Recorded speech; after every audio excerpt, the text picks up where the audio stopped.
Well, a Georgia teen now charged with murder for killing her mother and stepfather while they were sleeping. The role social media and a eulogy played for the sheriff's office to make that arrest in a case they are describing as horrific. And here to break it all down for the Legal Lowdown is criminal defense attorney Kim Varner. Thanks so much for stopping in this week.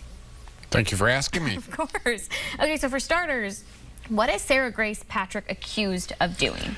She's accused of 2 counts of murder, being her mother and her stepfather, and 2 counts of aggravated assault, which would be the attack on them that led to their brutal murder.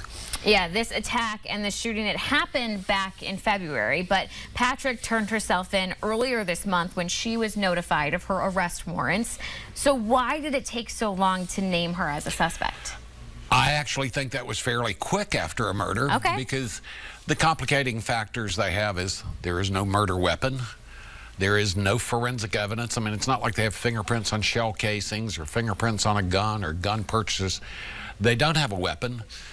This is her parents. She would not be someone that the public would immediately think, oh, she's the murderer. I think they had to get it together and make sure that they were convinced they could get a verdict against her beyond a reasonable doubt before they charged her. But I still think that was fairly quick, considering the circumstances of this particular case. Yeah.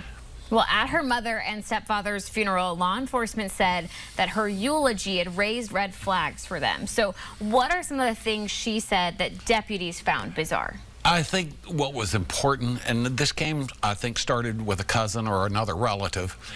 They said that she showed no emotion, that it sounded like she was giving a speech. She did not break up during her talk. She didn't have to pause or anything. That it was very matter-of-fact and, I dare say, cold and calculated.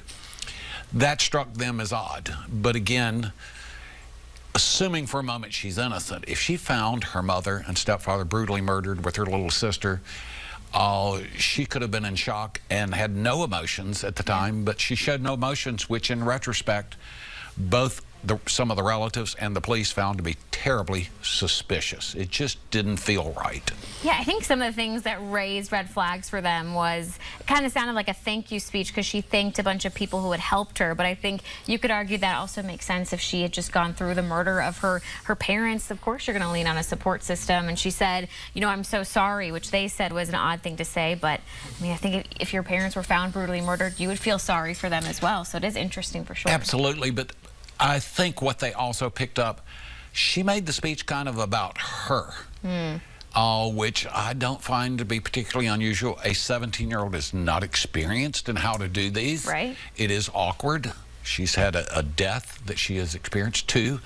Her little sister's involved.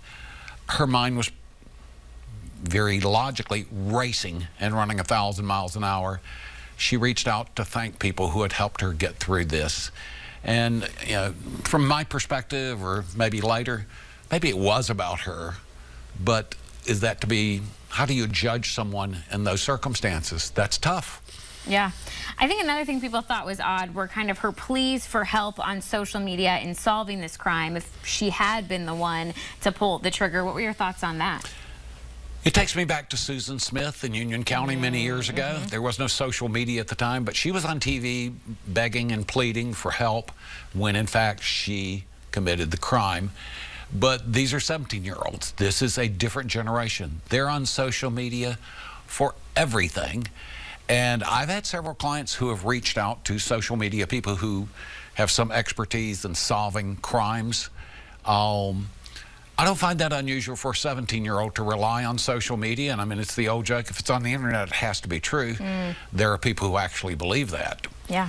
Well, she is now facing 2 counts of murder and 2 counts of aggravated assault and is being tried as an adult. So what do the next steps look like in this case? Well, what's going to happen next is she obviously will get an attorney. They will get discovery. They'll get to see what the state is holding back. They say they have a mountain of evidence. We haven't seen it yet, whether it's a bluff or it's a misperception or where they have the evidence. I know you're waiting to see what that evidence is. Oh, that remains to be seen. I'm very interested. But her lawyer, I would think, would file a motion to have her tried as a juvenile. I don't think that's going to work because she is 17. She's not far away from 18. These are horrendous crimes. Yeah. I think in Georgia she will be tried as an adult. and then they will begin plea negotiations and preparation for trial. Yeah, still a lot to follow when it comes to this case, so we'll stay on top of it, of course. Thanks so much for that insight, and a reminder that you can tune in every Wednesday for the Legal Lowdown with the Varners, covering the latest local and national cases that you need to know about.